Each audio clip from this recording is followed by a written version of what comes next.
ഒരു വ്യക്തിയുടെ മാത്രം ശക്തമായ തീരുമാനങ്ങൾ നടപ്പാക്കുന്ന മൂലം ഒരു രാജ്യത്തിൻ്റെ മുഴുവൻ ചരിത്രവും എങ്ങനെ മാറ്റിമറിച്ചു എന്ന് കാണിക്കാൻ ശക്തമായ ഒരു കഥ ഞാൻ നിങ്ങളോട് പറയാം. ഞാൻ നിങ്ങളോട് പറയാൻ പോകുന്നത് ഡേവിഡ് ബ്രേസ്ഫോർഡ് എന്ന മനുഷ്യനെക്കുറിച്ചാണ്. ഫ്രാൻസിലെ ഏറ്റവും വലിയ സൈക്ലിംഗ് ഇവൻ്റാണ് Tour de France. Great Britain ഒരിക്കലും ഈ ഇവൻറ്റിൽ വിജയിച്ചിട്ടേയില്ല. ഏകദേശം 100 വർഷത്തോളം ഒളിമ്പിക്സ് സൈക്ലിംഗ് ഇനങ്ങളിലും ശരാശരിയിലും താഴെയായിരുന്നു ബ്രിട്ടൻ്റെ സ്ഥാനം. 1990 മുതലുള്ള കാര്യം നോക്കുകയാണെങ്കിൽ ബ്രിട്ടീഷ് സൈക്ലിസ്റ്റുകൾ ആകെപ്പാടെ ഒരു സ്വർണ്ണ മെഡൽ മാത്രമേ നേടിയിട്ടുള്ളൂ. എന്നാൽ ടൂർ ഡി ഫ്രാൻസ് ഇവൻറ്റിൽ ഒരൊറ്റ മെഡൽ പോലും ഇവർക്ക് കിട്ടിയിട്ടില്ല.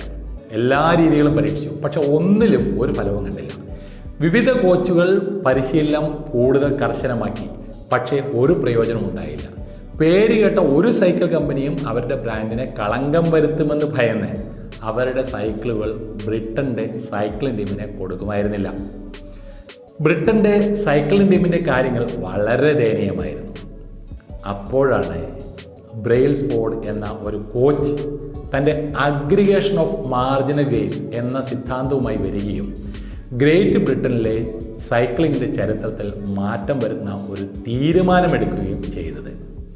ഒരു കാര്യത്തിന് തന്നെ ഓരോ കഷ്ണങ്ങളായി തിരിച്ച് അതിൻ്റെ ഓരോന്നിനെയും ചെറിയ ചെറിയ മെച്ചപ്പെടുത്തലുകൾ നടത്തുകയും ചെയ്താൽ, അതായത് 1% പോലും മെച്ചപ്പെടുത്തിയാൽ ആ മൊത്തം മെച്ചപ്പെടുത്തലുകൾ ആ ഒരു വലിയ കാര്യത്തിനെ വളരെ മെച്ചപ്പെടുത്തുന്നു എന്നതായിരുന്നു അദ്ദേഹത്തിൻ്റെ സിദ്ധാന്തം, അല്ലെങ്കിൽ മുഴുവൻ ആശയവും.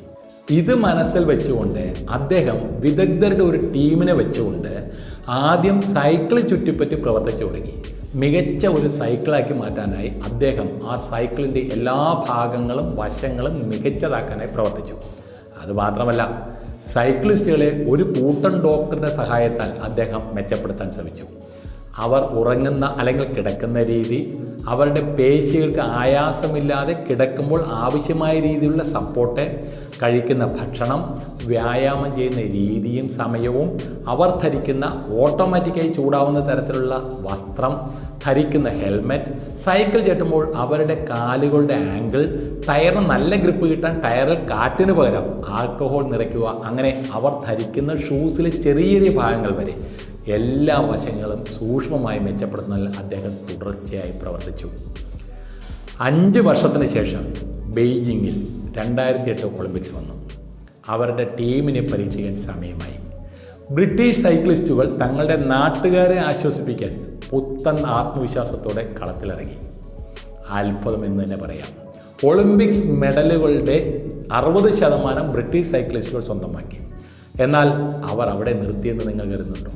4 വർഷത്തിന് ശേഷം ലണ്ടനിൽ ഒളിമ്പിക്സ് നടന്നപ്പോൾ ഇതേ ടീം 9 ഒളിമ്പിക്സ് റെക്കോർഡുകളും 7 ലോക റെക്കോർഡുകളും സ്ഥാപിച്ചു. അതേ വർഷം ടൂർ ഡി ഫ്രാൻസ് വിജയിക്കുന്ന ആദ്യത്തെ ബ്രിട്ടീഷ് സൈക്ലിസ്റ്റായി ബ്രാഡ്ലി വിഗിൻസ് മാറി.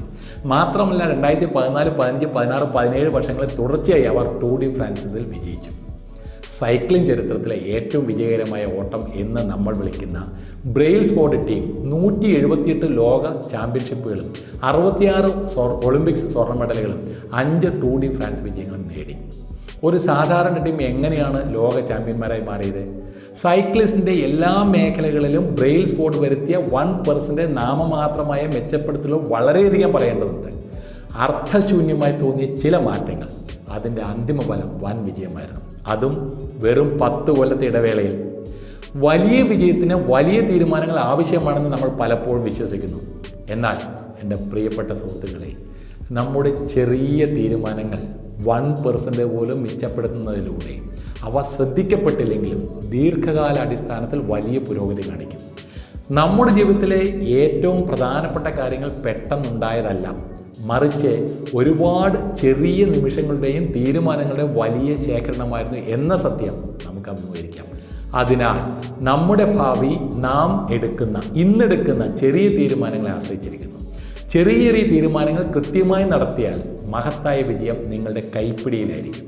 ഒരൊറ്റയാളുടെ ശരിയായ സമയത്ത് ശരിയായ തീരുമാനമെടുക്കാനുള്ള കഴിവുകൾ ചിലപ്പോൾ ലോകം എന്നെന്നും ഓർക്കുമെന്ന് പറഞ്ഞുകൊണ്ട് ഈ വീഡിയോ ഇവിടെ അവസാനിപ്പിക്കുന്നു. വീണ്ടും അടുത്തൊരു വീഡിയോയുമായി വരുന്നവരെ this is Sudheer Menon signing off.